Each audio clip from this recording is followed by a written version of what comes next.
Hey everybody, and welcome to The Void, a show dedicated to filling the void between being an employee and becoming self-employed. Most people refer to starting your own company as taking the leap, as if they're blindly jumping off a cliff and into the unknown.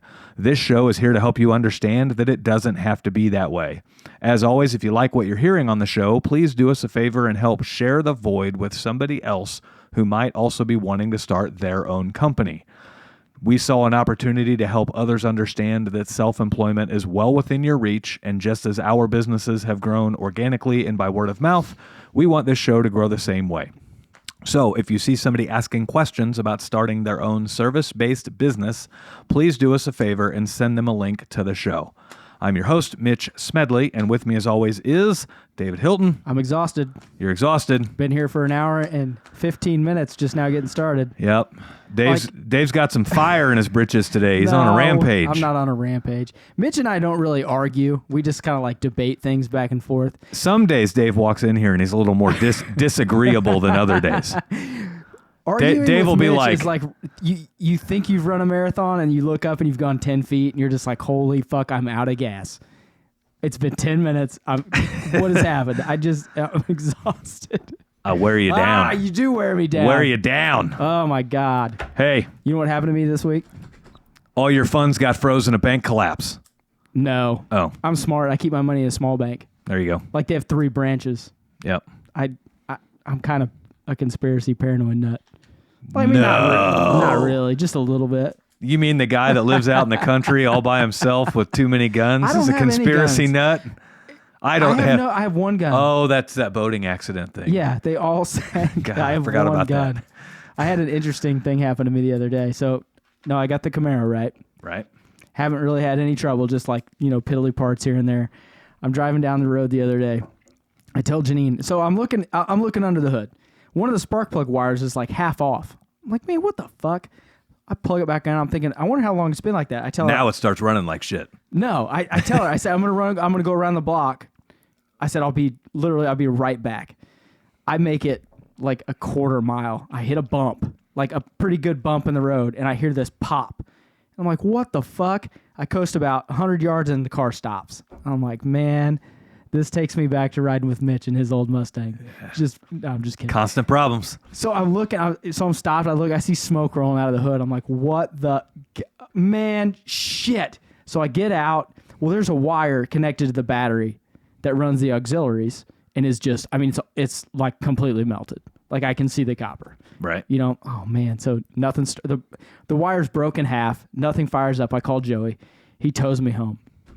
I get home. I'm looking in there. I'm looking around. I'm tracing the wire. I can't figure it out. So I replaced the little wire. It wasn't very long. Went to an auxiliary lug. It's 12 inches. Fire the car up. It's fine. I pull it out in the driveway. I'm just like, I'll just let it run. Hood's up. Wire starts smoking again. Well, now I see smoke all the way across the front end. And I see it up under the other well. And I'm like, what the? Well, the whole wire in the wiring harness and everything is like melting and on fire. Right. Oh, shit. So I go in there and I shut the car off. Man, what is happening? I dig in there. I'm pulling out wires. I pull out a wire that's stuffed under the wheel well. And this is a 10 gauge that's under the wheel well, in between the wheel well and the fender. And I pull it out. And it's like a circle lug with a rubber cap on it, like an insulation cap. Mm-hmm. What do you think that wire went to? I know what it went to. What do you think it went to? In the wheel well? In the wheel well. Stuffed up in there. Like intentionally someone put that thing up in there. What do you think it went to? So the wire comes off the battery on the left side, goes up front the cross member, through the other side, and is tucked up under the wheel well. I don't know. Windshield wipers maybe? No. I knew what it was instantly. Because it's a 10 gauge wire. Whoever changed out the motor, the alternator was on that side.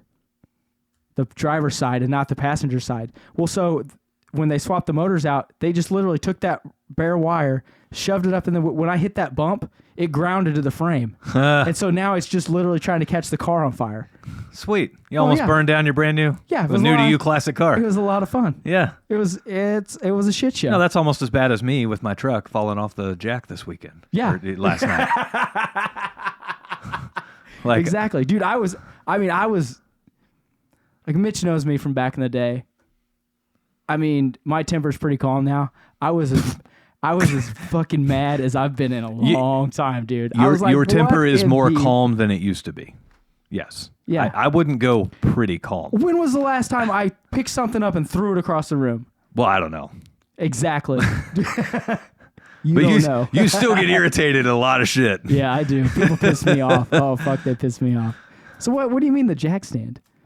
So Is this what you were telling me about earlier? yeah, so I got a new truck for the fleet, and I wanted to put bigger wheels and tires on it. And so I jacked it up. I'm going to put like a 2-inch leveling kit on the front. And I was jacking it up, and the block rolled out from the jack. And Been there. yeah. So thankfully I wasn't underneath it. Like I jacked it up and I'm like, all right, that'll work. And I turn around and go grab my jack stands. And as Yeah, I'm safety walking first. Yeah, as I'm walking, this is why you never get under a truck that's not Yeah. on jack stands. As I'm walking back to the truck, it's like kaboom and falls Yeah, down. And, dude. like thankfully I hadn't taken the wheels and tires off yet or anything. okay. So I'm like, That's shit. the worst. Yeah. The front left's off. It falls off. Yeah.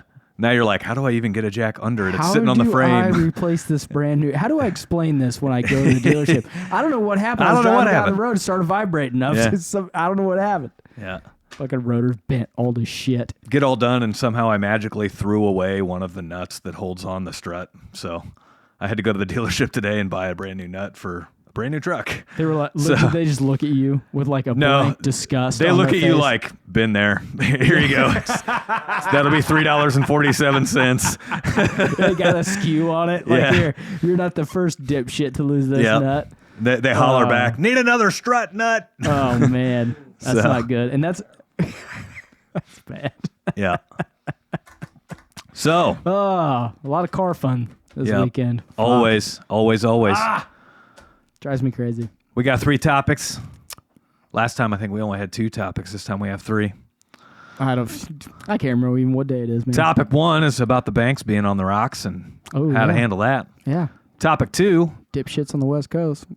we were going for either how elusive success can be, or Austin was saying we should call it success paradox. Austin's making fun of me with all of my weird topic names when he says that. Yeah, that's why he doesn't get a vote. Yeah. And then topic number 3 is just do it, but not Nike. Like just. This episode is brought to you by Field Pulse, the official field service management software provider of The Void. Field Pulse allows you to organize your customers, your employees, your jobs, and your revenue with ease. Field Pulse is the perfect option no matter if you're a business of 1 or 100, and their plans start at just $99 a month. Check out the link to Field Pulse in the description of this show. Get it fucking done. So, You completely missed it, didn't you? what? Just do it, Just do it, but not Nike. but not Nike. It's not a Triple X show. Huh? It's not a porn podcast. Oh, no. You're right. Just right over his head, like Yep. just. Way over. All right, Start so introducing my own sound effects. Silicon Valley Bank Idiots. crushed. Idiots. Did you see that all their board members, only one of them had ever had any banking experience? Sweet. Only one. And she was on the board of another bank that had failed. Awesome. Yeah. So your most experienced board member Yeah. has a history of failure. yeah. I mean, how stupid do you have to be? yeah. I mean, just, I don't get it. And then they look back. I mean, if you read anything about it, they were just like, look, the signs were all there. Mm-hmm. You cannot invest in bonds so far that you have to sell those bonds at a loss to make up cash to pay people that have $2 million in your bank. Yeah. It's like banking 101. Well, and part of it, and I'm a complete idiot. well, and part of it I too mean- is they didn't have enough cash on hand, right? Yeah. But also the rate hikes, right? So well, that's what made the bonds. right, Yeah. right. But you get a ton of people that borrowed money at 2%, Yeah. and now the bank's having to run at 6%. Yeah. Like, damn. Yeah. Everyone's like, oh, they'll just hike the rate and it'll be fine and it'll stop inflation and don't worry about it. And then all of a sudden they're like, oh, Yep. they had to bail out. I love we're not bailing out the banks. What do you mean you're not bailing out the banks? Every account is FDIC insured. I think it's $250 now. $250. And you're writing checks for $2 million. Yeah. So how's that not a bailout? Yeah. How are you not bailing those people out? I'll take a not bailout, please. And then they're going to say, and then they're going to say, well, we had to write them a check for, I don't know what the number is, $1 billion, but that won't hurt inflation. You printed $1 billion and just gave it out. Right.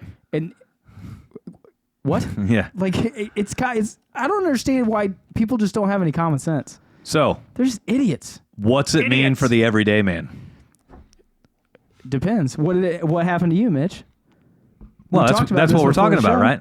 So, I mean, first of all, we'll talk for Austin, right? So Austin lives in an apartment complex. Oh yeah. And he I forget about Austin. Yeah. It's okay. I forget about me too.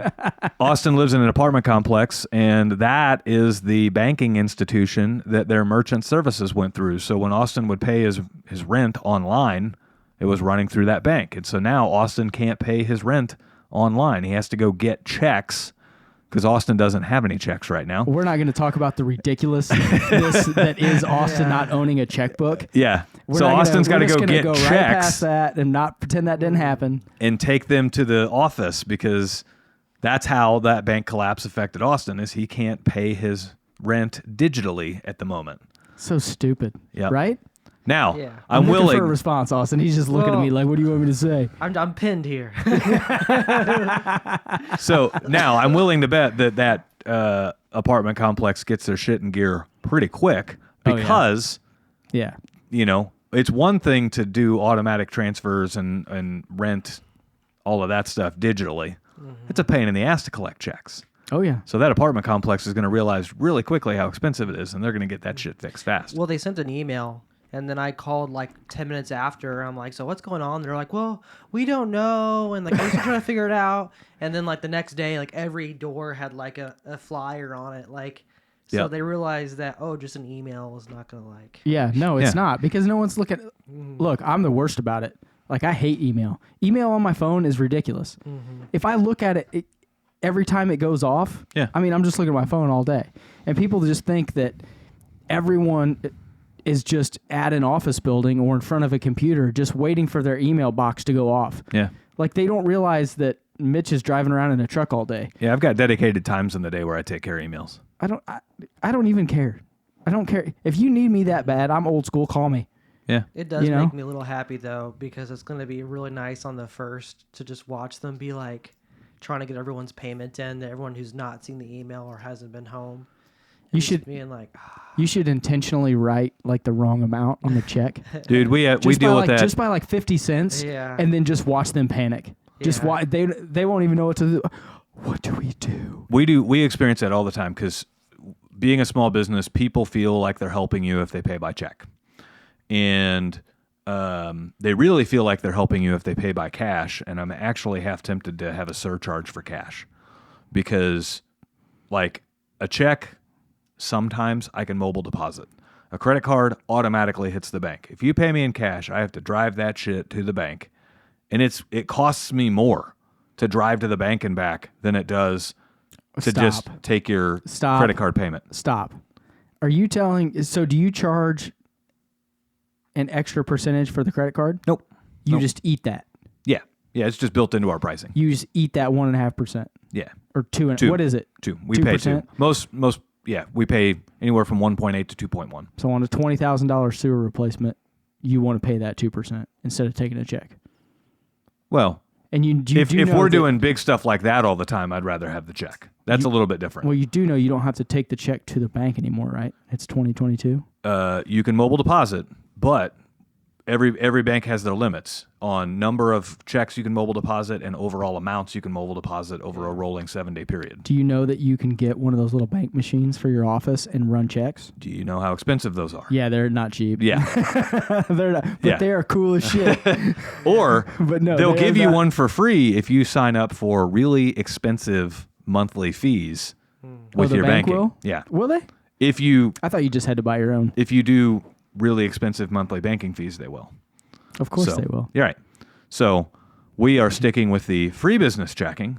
And with free business checking, you are capped on mobile deposits, number of mobile deposits, or maximum amount over a 7-day rolling period. And no little check reader swiper thing. I always So- charge extra for a credit card. Like, so for me, I'm out and about. So to stop by the bank once every 3 days Yeah. would take me 10 seconds. Yeah. So if someone wanted to pay with a credit card, I charged them. I was like, look, I have to pay 2.5. You're paying that. Mm-hmm. I mean, that's just money out the door. For us, it's built into our pricing. We assume everybody's going to pay by card, so you just up your pricing by 2%, and then you're actually winning when the people do pay. Like, we're talking small pieces, but you're actually winning when people pay by check or cash. Okay, guys. So if you're listening and you don't charge extra for a credit card, do that. Yeah. Do what Mitch just said. Yeah. Just build all your prices up 2% right now. Boom. Yep. Everything. And then you don't have to have all those fees or anything. Like literally advice. our line that we say whenever they ask is we tell them flat out, we don't care which way you pay. So if you get miles and points, get your miles and points. You're not hurting us at all by paying for a credit card. So it makes the payment thing really flawless, really easy. So Yeah. and plus too, with we deal with this every freaking week. Literally just yesterday, somebody wrote us a check for $59, but on the word line, they wrote $50, and the bank won't take it either which way. See, that's what I'd do. And so we have to now call them and get them to pay over the phone with a credit card it's a or pain in the butt. whatever, right? We did just wrap up a $16,000 job, and the guy was pretty adamant that he wanted to pay by check, and he's not. The work we were doing was on a summer house at the lake, and so he's in Florida right now, and he's like, I could pay over the phone, but my bank has a $10,000 daily limit, so it would take 2 trains. I'd have to pay you some today, and then I would have to pay you some tomorrow, or I could just put a check in the mail. And my wife's like, yeah, just put a check in the mail. Yeah. So, but yeah, checks are like driving to the bank is a cost, and it's not the miles on the car or anything else. It's the time. It's the round trip time to get to the bank and back. So, Well, you don't make a dedicated trip. right. No, we go once a week. Yeah, you just go when you're going to go. Yeah. Right? When you're out and about. I've seen So- your wife leave twice since we've been here today. I know she's Yeah. driving around. You Kid- heard her leave twice. Yeah. Kids on spring break. They're going everywhere. She's- And the kids just came back last night. They've been at the farm through the first half of the week. So they just came back last night. So they're all like want to see their friends and go around and run around and do all their shit. So Do their crazy crap. yep. And throw basketballs in the backyard. The bank, the collapse of that bank hit me a little bit too. We recently purchased another vehicle for our fleet, and I have a great relationship with the bank that's only like a mile from here. And that bank gave me 5 vehicle loans before we were in business for 2 years. And that's really rare for a business to get credit at all inside of 2 years. And for me to get 5 vehicle loans inside of 2 years was pretty wild. And I had called them a couple of months ago and said, hey, as we're growing and I want to do a 6th vehicle, what's that look like with you guys? And she said, let me make a call. And she calls me back, and she's like, oh, yeah, you're good. You're plenty fine. And so here we go to make this 6th vehicle, and I make sure that the dealership works with that bank. And so I talk to the dealership, and they're like, yeah, we work with that bank. So we're there in the finance office, and keep in mind, I've already been told, like, yeah, we're good, no big deal. So I just walk into the finance office like, yeah, you're just going to call this bank, and they're going to get it all taken care of. And they go, okay. So then they come back to me, and they're like, your bank said they can't do another loan. And I'm like, well, that's wild. And I haven't had time to call my bank yet, so I can't speak for this as like truth.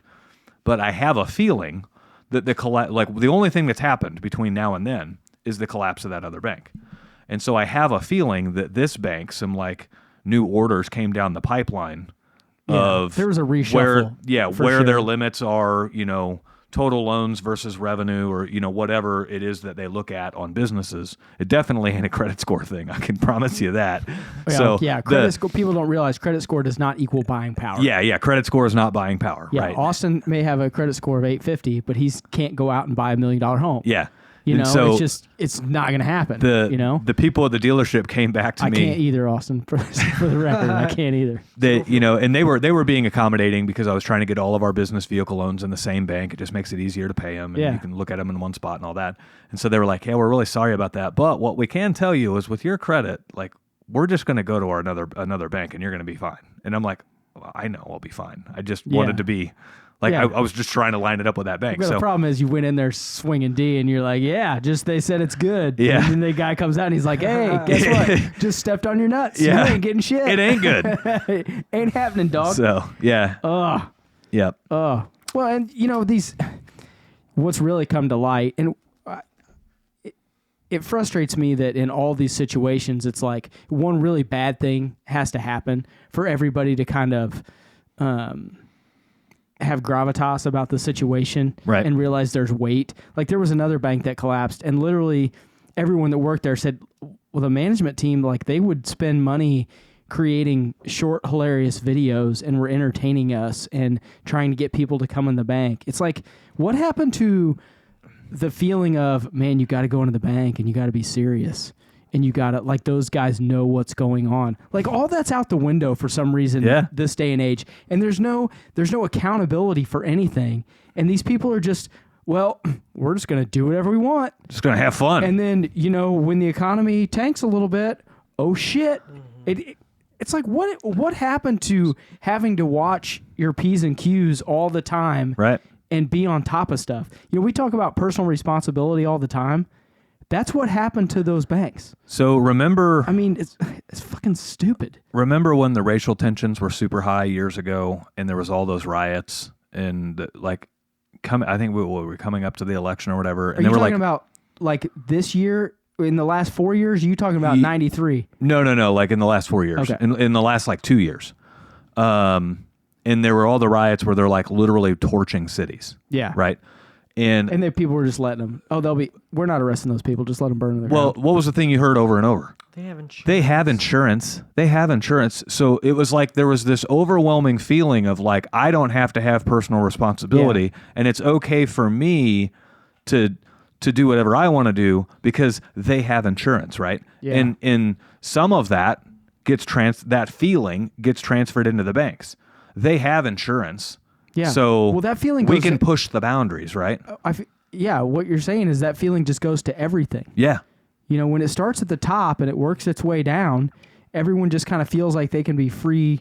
Yeah. Willy, I can do whatever I want and it'll all be okay. Right. Well, insurance isn't going to cover people who are like, it doesn't cover investors who now don't want to invest in your business is because it's going to be getting burned down. Well, and insurance is a shit show anyway. I mean, say it is true and everyone's covered. Well, guess what just happened? Everyone's insurance rate just went up. Well, including yours that you said, oh, it's fine, they have insurance. What's now funny? You're paying more. What's funny is when you turn it around back on them, they don't take that stance. No. Right? Yeah. So, like, I can come burn your house down and just, oh, well, you have insurance. Yeah. Like, no. No, the cops are taking me to jail. It's a totally different scenario when it happens to you. Yeah. And it's still wrong to set things on fire, too. Right. Is it? Yeah, like, oh, it's insurance will It's cover coming. it. Like, you do that when you go up and just to someone just to shoot him in the leg. He's got medical insurance. He'll be fine. Yeah, he'll be fine. Right. He's not going to die. Yeah. It was a lot of fun. Yeah. What are you doing? Ironically, for the first time in 2.5 years, we used a little bit of our business insurance this last week. Had to replace a couple of windshields. So we fought, and the windshields on our transit vans are $900 a piece to replace. So how did you break 2 windshields? Oh, they break a lot because they're fucking huge. So they're like what happened? Like a rock? Yeah, a tiny little rock chip. And if you get a rock chip in the winter, you have about 7 hours to get it before it's spidered all the way across the I've never glass. fixed a rock chip ever. I just just let it go. I'm just hell with it. I've never fixed one. I take that back. Danielle's Fusion got hit by, and this wasn't a rock. This was like a boulder. I thought she was going to die. I mean, we're talking like a tennis ball size rock. Well, it won't hit her windshield. It won't penetrate. Yeah, it didn't. No. But it definitely That temper fucked hold- the windshield. Oh, yeah, it's over. I mean, that windshield's dead. Mine Yeah. was sweet, just like crack all along my windshield, and I've just let it be. Yeah. Oh, man. Yeah, so we had a couple of windshields that were cracked and needed to get them fixed. And yeah, so we filed that under our comprehensive on our insurance, and we paid $500 per windshield instead of $900. So Yowza. You ever Yep. hit a bird? He wouldn't on the let that highway? go as $500 for both windshields. They wouldn't. I do mean, that? it's 2 individual vehicles, so it's 2 individual claims. See what I mean when I just said insurance is a scam? Oh, It's yeah. horse shit. Yep. It's fucking horse shit. Yeah. And you got to have it. Yeah. I mean, we get self-insure. You Right. got 10 mil laying around? No. Right. So yeah, that's the tough part about it. So All right. What else you want to talk about? next topic, we're going to talk about I don't want to say it's the illusion of success. People have this wrong idea of what success is. People think success is like a place you want to get to, a place that once you get there, you'll be happy. That Yeah. like all things will be okay once I get here. And it's different for everybody. Success for one person might be making 50 grand a year. Success for another person might be making 100 grand a year.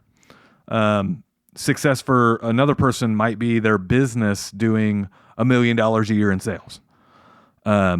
Maybe it's, buying a new car. Like that's success to me, or, whatever the case may be. Right. Yeah. And the problem is, you get there, and then you realize there's a whole lot more mountains to climb.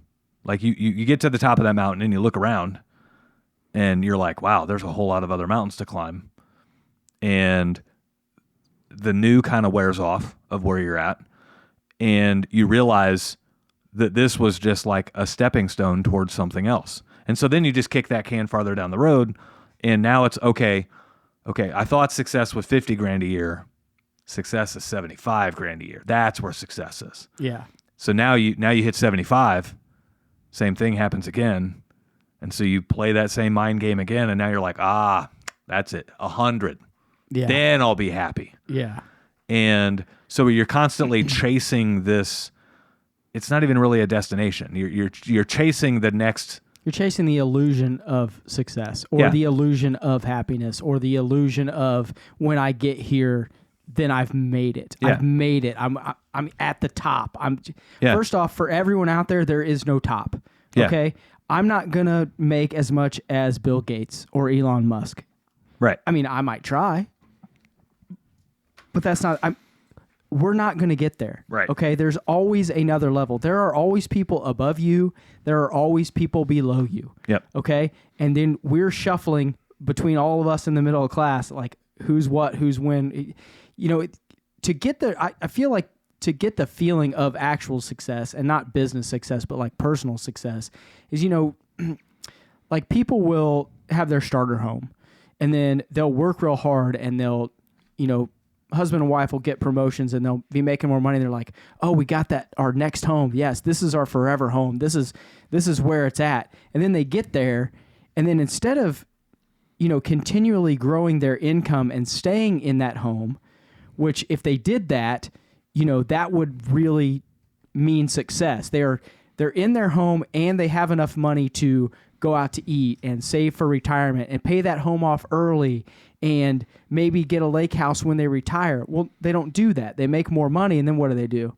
We're Get a gonna bigger get our home. next bigger home, or they're gonna get a Ferrari or a Ford Lightning, or they're gonna get whatever, and they're gonna think, now I've got. Well, no, now you're in the same spot you were in the little home. Right. You only have $100 a month extra, like when you started out, because you kept moving up, Right. instead of trying to maintain the level that you're at. Look, people do it all the time. Yeah. Like just an example of me, like I used to play a shitty ass little guitar on a $50 amp, right? Well, what did I do? I got the next amp up. Got some Marshall stacks. And then I got the next, amp up. And then I got, this guitar. And then, I bought this vintage guitar. And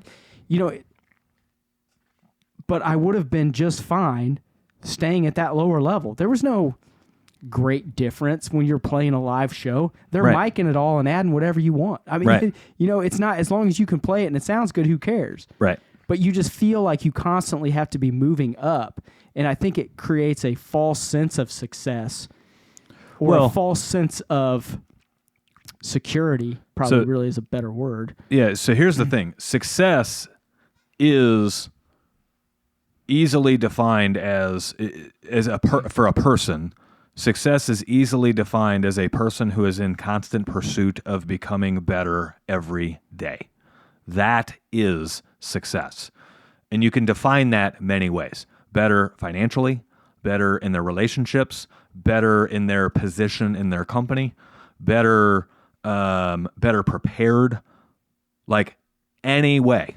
Yeah. A person who is in constant pursuit of becoming better every day, that is success. Compare that person to the person who's given up and they're no longer pursuing to get better. They're not successful. Yeah. Right? Compare that to the person who is living way beyond their means. They're not successful, right? Even though they may looks like say they are. It may look like they are, right? Yeah. So I on that topic, I saw something the other day that said, showing off your money doesn't show me how much money you have. It just shows me how much money you spend.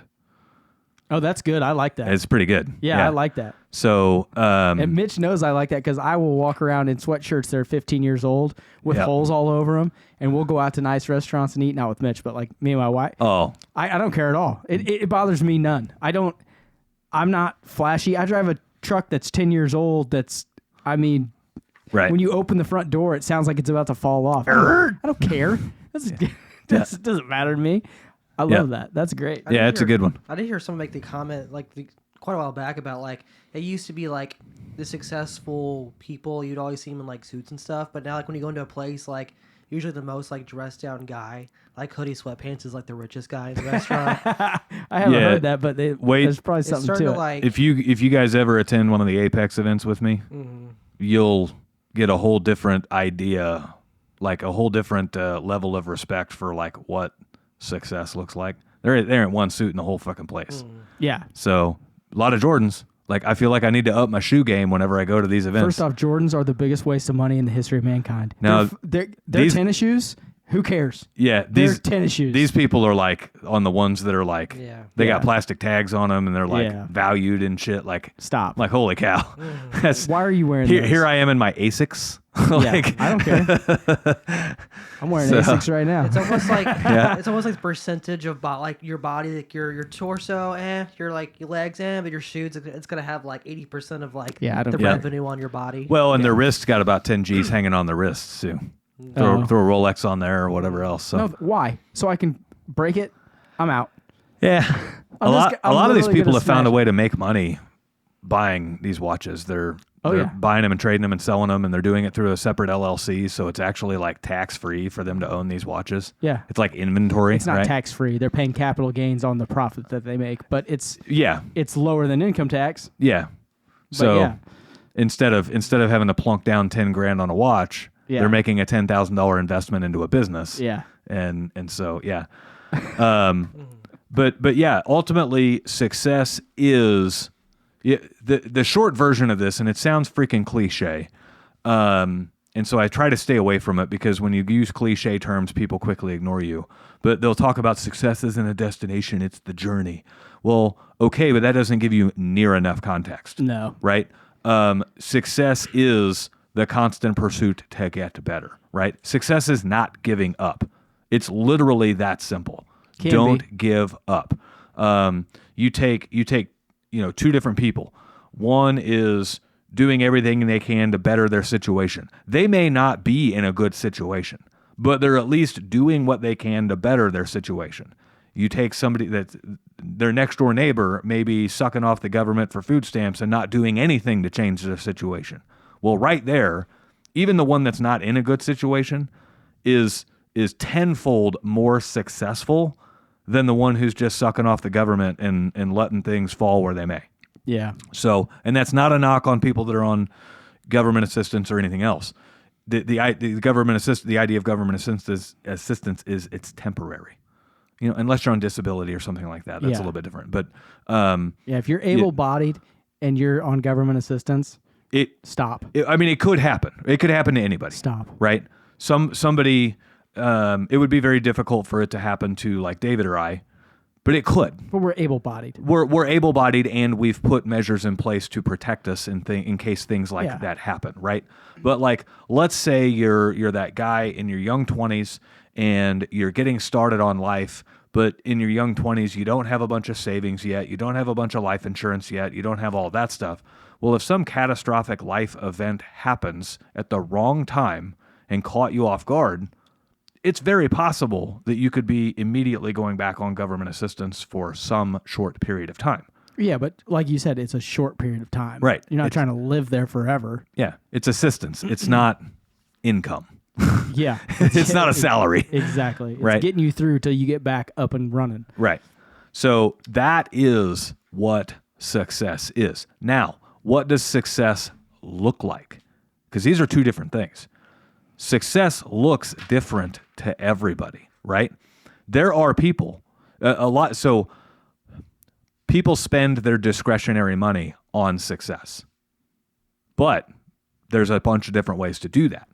Some people may choose to spend their discretionary money further investing in their success. They may choose to invest that money in any avenue, whatever way possible, whatever. right? Other people may choose to actually spend that discretionary money and try to show success, right? The watches or the clothes or the Nikes or whatever the case may be. Ultimately, that's up to them, right? Yeah. It's if you got an extra $100 laying around, nobody's gonna, chap your ass if you decide to invest it or decide to go buy a fancy pair of shoes. If you've worked for it and it truly is discretionary, then have at it. So, there's a lot of like shaming that goes around. Like, well, any day and age of the internet, you literally can't do anything right today. Yep. Like nothing right. You can't. Yeah. And so you got to be careful taking opinions or listening from people that you wouldn't take advice from. So I've recently come under a little bit of fire. I haven't decided if I want to talk about this on the show or not. Let's bring it up and then not talk about it. No. This is different. I've recently come under a little bit of fire for this show, believe it or not. And Who are ultimately, it just comes down to the fact that all we're literally doing is discussing our thoughts and our opinions and our advice on a public platform. We aren't doing anything different than we would be doing if it was you and me and a couple other people sitting around at dinner one evening. No. Like, it's literally no different. The only difference is we have the balls to record it and put it out there for the world to see. Yeah. Our conversations aren't much different than what's happening around productive dinner table conversations all around the nation, right? However, because we've done this, there are a couple of people who are like, they think very negatively of me now. And they think that I'm like in the dark here. I have no idea what he's fucking talking about. Yeah. That's because I haven't decided to, like... You could have told me before the show. Yeah. Nah. Well, I'll tell you afterwards. Man, fucking goddamn it, Mitch. I've been in bed for 5 days, so everything's the light's bright. Yeah, this show. If you're wondering why the show came out late this week, it's because Austin had the Rona but wouldn't get tested, so he's just gonna say he was sick, but he and his wife were short of breath, fevers, sweating, achy, chills, night sweats. Hey, be proud. I had it twice. It didn't take you down.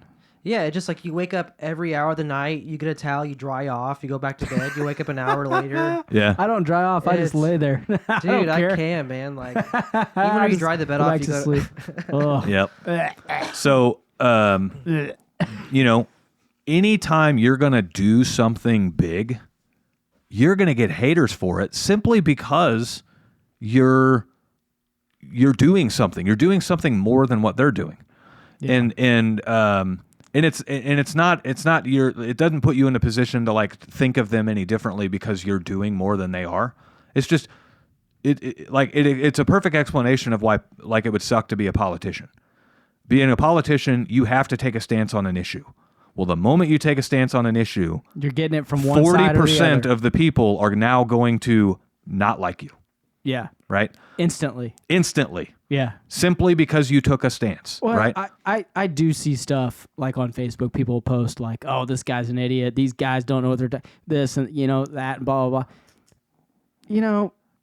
Who cares? Yeah. Well, First off, I don't care what you think. yeah. 2, you don't have to listen to the show. Right. You know what I mean? What's It's not a pulpit. What's always funny to You me? know? What's always funny to me is you'll hear somebody who's worth about $100,000 call somebody who's worth $10 million an idiot. Yeah. And not to say that Hey, it matters on the level of money, but it's like, dude, I don't think you know what an idiot is because you like, yeah.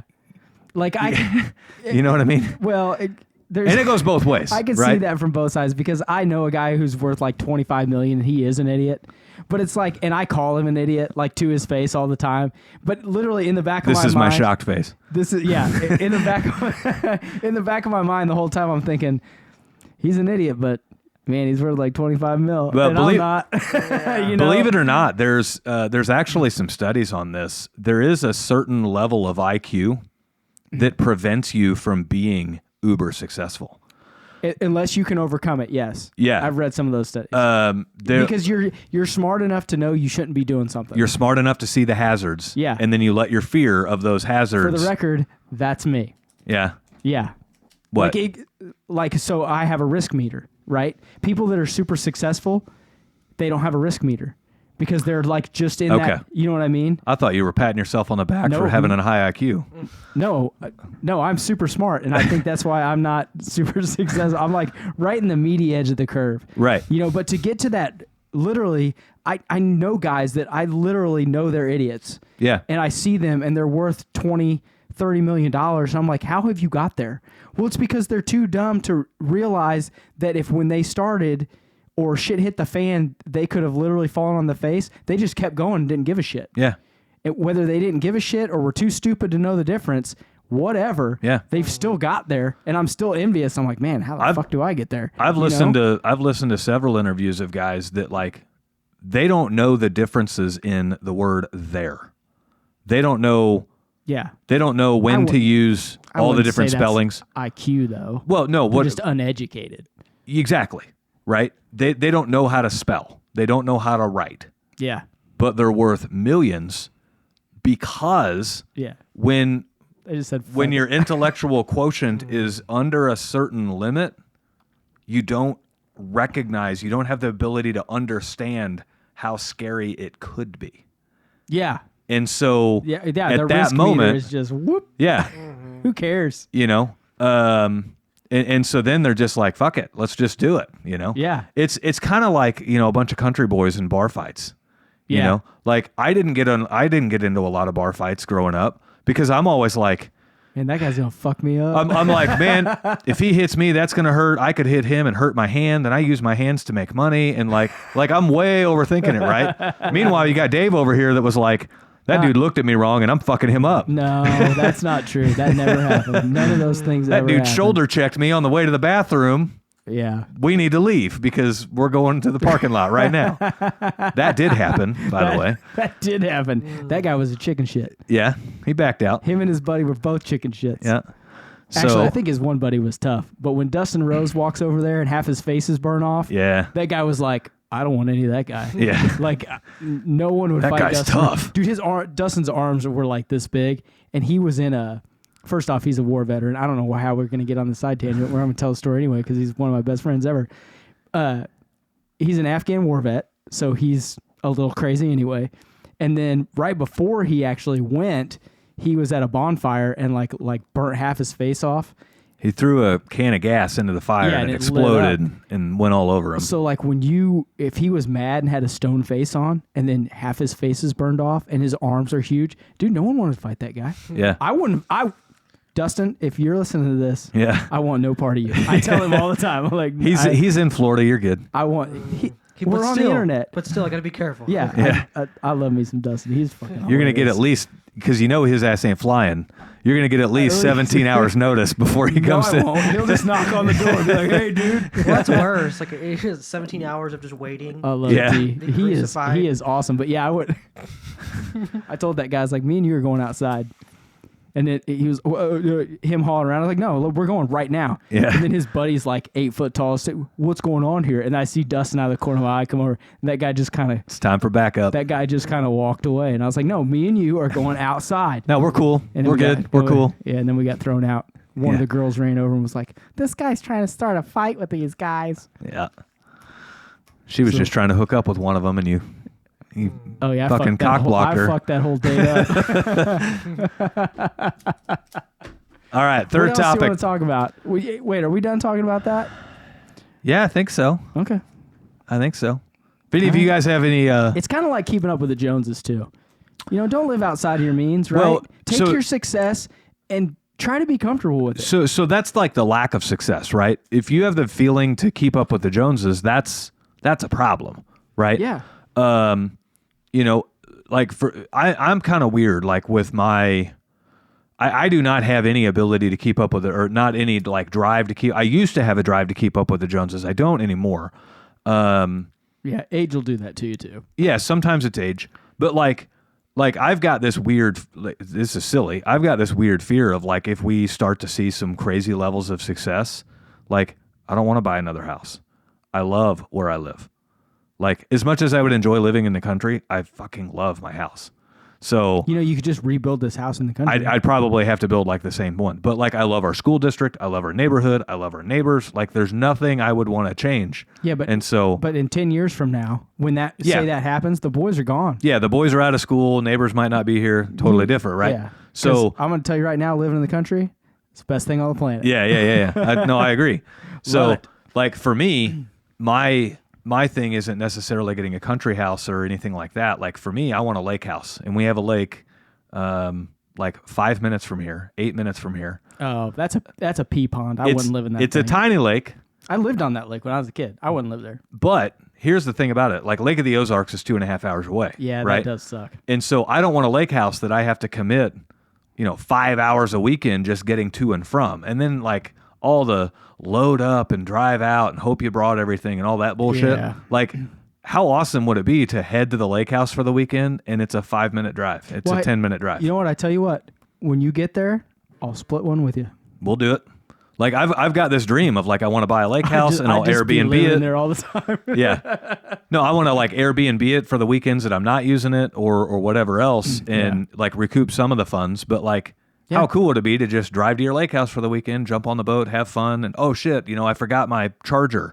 Well, let me run home and grab my phone charger real fast. Like, Yeah. it's not like you're just Yeah. strapped, So that's my Let's do it. That's my like humble dream. That'd be fun. So Okay. we just got done replacing a 240-foot water line out at the lake right now, and Work out there sucks. it's It not sucks easy every time. Yeah, not easy. So, all right, topic 3, just fucking do it. So, where this comes from, That's what she said. yeah, just do me. Get on with it. Where this comes from is, we've all heard the term paralysis by analysis, where we let our overanalyzation of things prevent us from just doing something. This is a little bit different. This is for all the guys that are listening to this show, guys and gals, whatever, that are wanting to start your own thing. And you've listened to all of our episodes, you're 80 episodes in, but yet you're no closer to starting your company than you were when you started, right? You still have all of these questions. You still think you need all these answers before you start your company. You still think you need all of these answers before you hire somebody. You still think you have questions that need answered before you buy a vehicle. The fast way to learn all of that is to get into business before you're ready, because you will never, ever be ready, right? Like, business is literally about handling things as they come. And if you're going to be successful in business, you have to learn how to handle things as they come. Yeah, you do the steps that we talk about, episodes 1 through 9. Once those things are done, the questions are over. Yeah. I shouldn't say the questions are over. You can start. You can get your feet wet. You're going to have questions after, but don't dilly-dally around with, asking 80 of your friends every day, well, what do you think about this? Well, what do you think about this? What do you think about this? Right. And like we were talking about before the show, I mean, that's just, you're just looking for an excuse not to do it. Yeah. Or for someone to talk you out of doing it. Yeah. One of my I want to say mentor, but somebody that I look up to online recently shared something, and in what he shared, he had the words in there that said, if you feel the need to ask more than 3 people for advice on something, and all 3 of those people have given you answers and you're still wanting to ask more, you don't actually want a solution. You want attention. Or you're looking for one of those people to tell you not to do it. Yeah. Or you like the idea of doing it. You like the attention that you're getting from saying you're going to do it. You may even deep down want to do it. Yep. But you really are just getting that dopamine rush from talking about doing it. Yeah. So Danielle my wife, she used to use this term all the time about it feels like we're just playing business. As we were putting the business together, she's like, it just doesn't feel real. It feels like we're playing business. As we're opening bank accounts, it feels like we're playing business. As I'm, pounding away on my keyboard and building our pricing manual and building my, all of my sheets that I'm putting in, Excel and all this stuff. She's like, it just feels like we're playing business, right? Well, then... It doesn't happen overnight, girl. Right. Well, then, in the final 2 weeks before we opened our doors, here shows up $12,000 in inventory. We ain't playing anymore. Yeah. Right. The panic buttons hit. Right. Oh, shit. Yeah. You better get out and work, dude. We move our capital into the business bank account and we make that initial investment. We ain't playing anymore, yeah, right? That money's gone. We signed some agreements on some, minor stuff at that time. Like, we had some business insurance. We had a CRM, and I'm trying to think. Was it Field Pulse? No. Wish it would have been Field Pulse, don't you? Yeah, wish it would have been. We did have a truck payment. I did finance our first van, so we had that. And like driving that van home, and the first moment that van sits in your driveway, we ain't playing business anymore. No, right? And you look out and you look at it and you go, if I don't go out in that, we're in trouble. Right. We're fucked. Yeah. Right. When I'm taking my little box of shit away from my office stuff from my last job, I walked away from that job. Were you panicked? Right. Like when you took the stuff away, No. were you like, No, I had done enough prep. So for those that don't know, like it took me 6 months to start our business because I had some personal debt I was getting rid of before we started the business. And so I knew that debt was going to have a timeline to get rid of it. Like you can't get rid of it overnight. Yeah. And so I knew that timeline was 6 or 7 months. And so that gave me time to do all of the other steps that we talk about in 1 through 9. And so I just put a good structure to it, and I was going to have this done by this day and this done by this day and, all this kind of stuff. And so it just felt like we were playing business until we get down to those last 2 weeks. And now it's like, shit, There we go. And so even in the first 3 months of us starting, I was working like crazy. Danielle was answering the phones. I'm running every call I can because I had some financial goals I wanted to hit in the company. And she still felt like we're playing business, right? Because we don't have an office. We don't have history. We don't have, lineage, right? We're this new company that popped up out of the middle of nowhere, and all of a sudden people are calling us. And now my wife, who's never dispatched or been a CSR for a home service company, is answering the calls and talking to people and plugging them into the computer. And she has no idea about plumbing. And she knows, which is awesome. Like, don't ever get a CSR or a dispatcher that knows anything about what you do. Yeah. But anyway, she would even in those first few months, she's like, it still just feels like we're playing business. You know what got her over that hurdle was dealing with some fucked up shit that just happens when you're in business, right? Like, what makes a woman a mom? Giving birth doesn't make you a mom. Learning how to handle a crying baby makes you a mom. Learning how to care and nurture for your baby. I was thinking whipping ass. Well, right. Learning how to correct, right? The first time you got to hurt your kid's feelings and they're old enough to know that you're hurt, that is like one of the oh fuck moments. Right. Like I've literally crush this kid's dreams here because I know it's best for them. So in that same context, nothing could prepare you to become a mom until you just fucking do it. Yeah. And then you figure it out along the way. Yeah. Right? So same thing with business. Nothing can prepare you for all of the challenges you're going to have in business. You don't even know what they are. Yeah, you can't prepare for that stuff. Right. Because you don't know what the troubles are going to be. And so what will determine your success or failure in business is how well you navigate those surprises when they come. Like a couple of fucking weeks ago, my guy calls me. He's like, hey, my tablet got stolen out of my truck. His tablet's the way that he gets all of his calls. It's the way that he runs all of his calls. It's how he fills out his invoice. It's how he charges customers. It's how it navigates to the calls. Do you want me to give it back to him? Yeah. Oh, I'd be pissed if that was you. Oh, man. Man, I wish I had it. So, like, we pull an audible and we find ways to keep him in business while we try to handle the missing tablet, right? So, and then lo and behold, we have security footage of the tablet getting lifted out of his truck while he was at Walgreens. And my dude's in the back of the truck at the moment it's getting stolen out of the front of the truck. Yeah, you told me. So, yeah. we talked about it on a couple of episodes ago. But anyway, like, nothing prepares you for that. No. Right? You just, that's going to happen and you just got to figure it out. And, right. and to think that somebody would, like, not start their business because they don't know how they're going to handle a certain thing, that's tough, right? Like, I don't know how to handle what's going to happen tomorrow because I don't know what's going to happen tomorrow.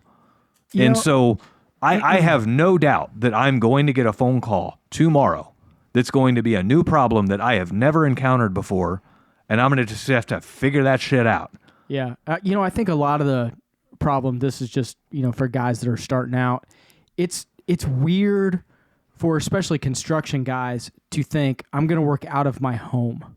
Yeah. You know what I mean? Like, you go to the office, Yeah. you walk in and there's where the secretary is. There's where the parts are. There's where the trucks are. There's the bays here. There's the sheet metal shop. Right. All that stuff. And it's almost like it's a mind fuck. Pardon my language. No. Because it's almost like in your mind, you're trying to think of how am I going to run work out of my home? Yeah. You know what I mean? It just doesn't fit your mind's eye. And I think especially like for Danielle, it was probably that way. Well, that's why she's like, how are we going to run this? This isn't a business. This is a home. Yeah. And until you actually start doing it and 2 weeks go by and you realize, oh yeah, we can do that. The office is just this now. I can picture it as this. I picture the garage as, part of the shop, and I picture the van as, my work area. And it's almost like it's just so out of the ordinary and out of the normal of what you're used to. It is hard to envision doing it. Yeah. I remember back when I started, I was like, I'm standing in my garage. I'm like, how am I going to fit this equipment in here? How am I going to, I got to shelf this whole wall. I got to do this. How am I going to do it? But I know I didn't have the money to have a shop. Right. So I just had to figure it out. Right. But like the whole time I'm thinking, how is this going to work? And for the first 3 months, literally all I did was move stuff around. Yep. And just had to make it work. But I wouldn't have known or got through all that unless I just did it. You know what? There was no prep for that. It was just, well, I guess I'll just figure it out. So Danielle's background, my wife's background is in insurance. And waiting tables. She's had a couple of table waiting jobs. She was not good at any of those. No, she was bang up good. She was real good. I remember getting the wrong beer like 10 times. That's because it's you. Yeah, she was didn't care. intentionally bringing me the wrong shit. It was on purpose. She probably was. Yeah. So Danielle, damn it. She didn't ever feel like, she always felt like she was just playing business until we hired employees. And then when we hired employees, we hired our first employee.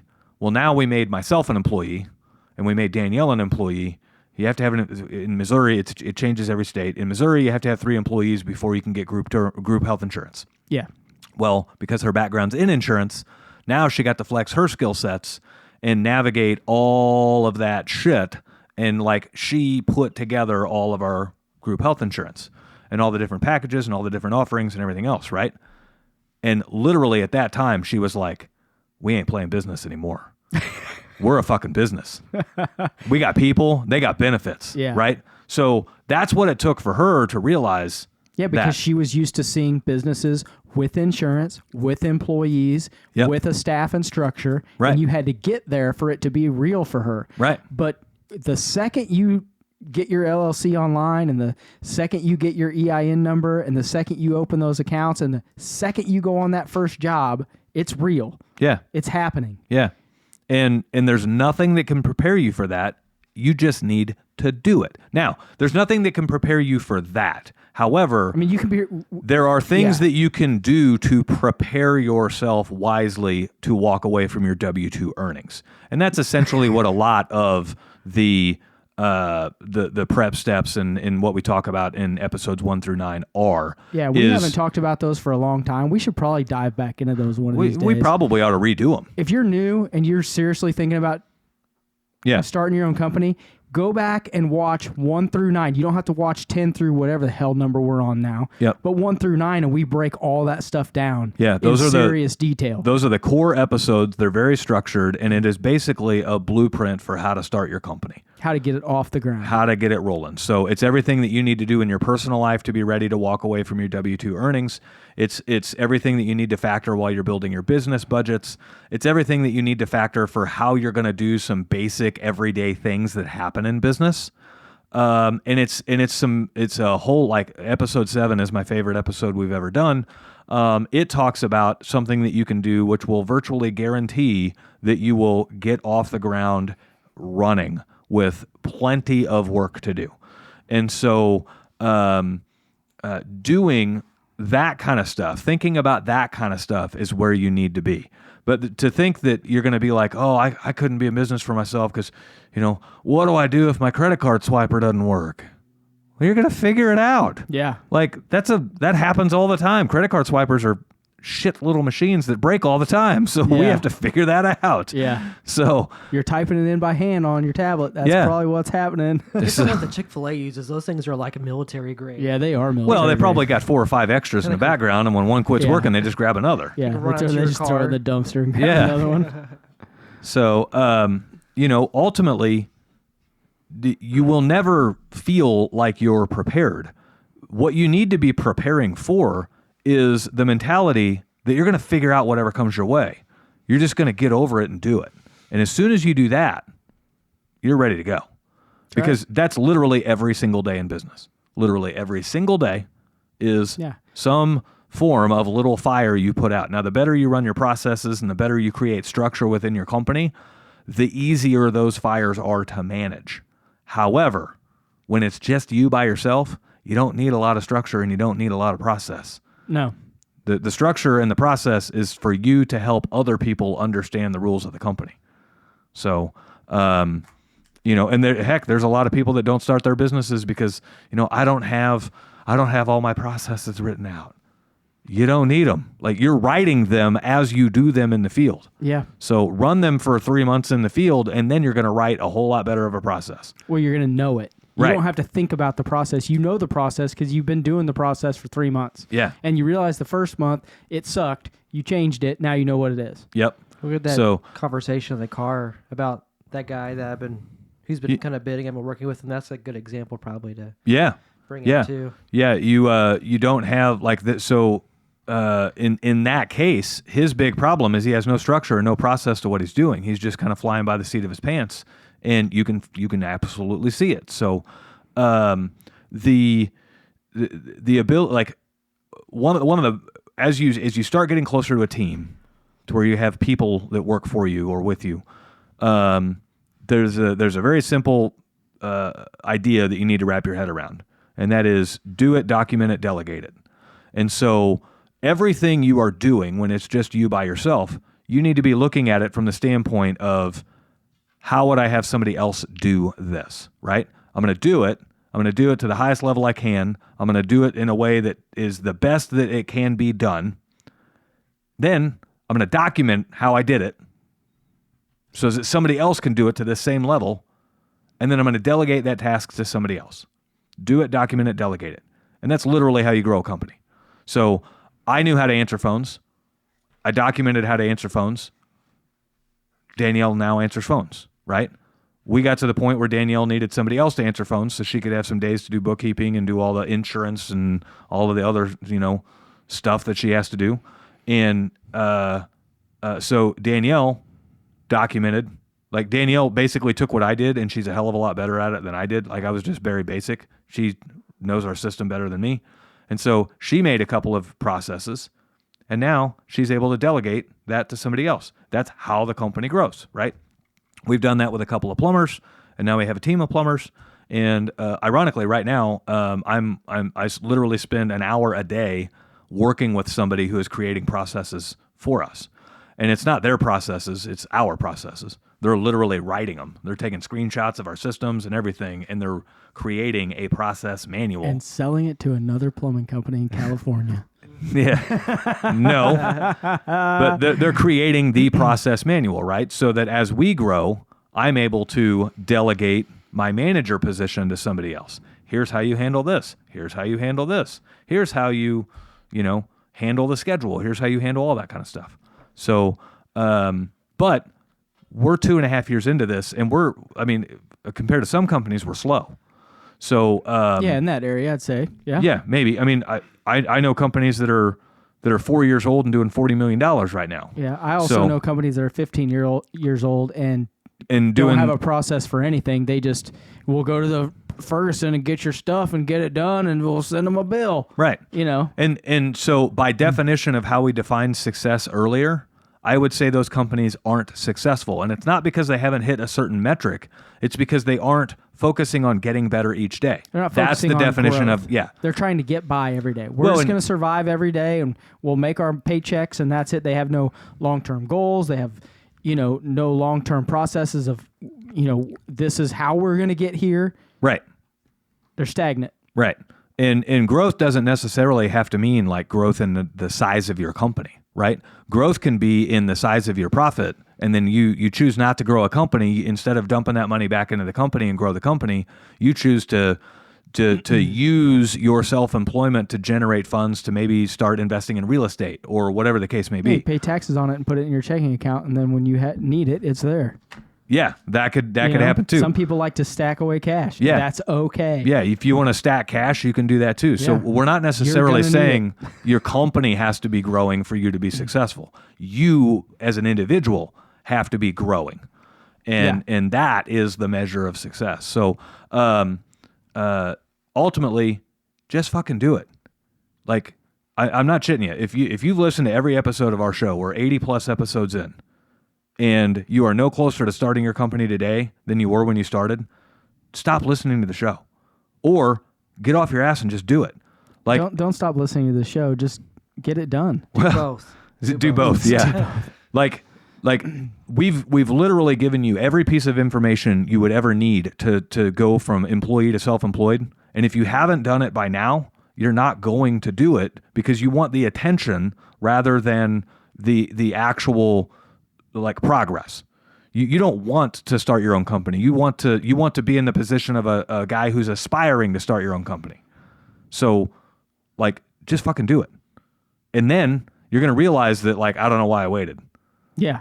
If you've gone through the 9 steps that we break down, you're ready. Yeah. If you've done all of those things, you're ready. Yeah. What makes a company an actual company is action.